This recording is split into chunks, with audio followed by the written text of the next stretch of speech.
The natural looking blush women love.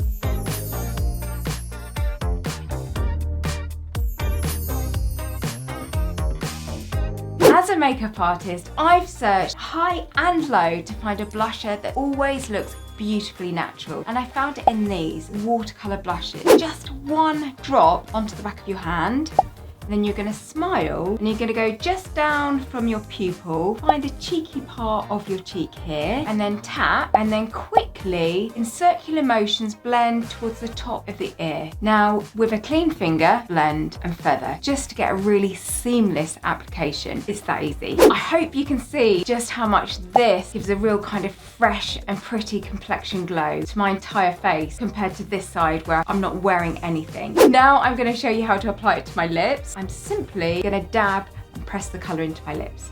To wear on your eyelids is even easier. Simply dab in and then press on to your lid, and then with a clean finger you blend. You can see it really does add a very pretty all over freshness to the face. This is really easy to apply. There's no fancy brushes required, just your fingers, and I hope I've shown you how creative you can be with it. Wearing it on your lips, your cheeks and your eyes, or just wearing it on your cheeks. It's for you to play with and you to have fun with.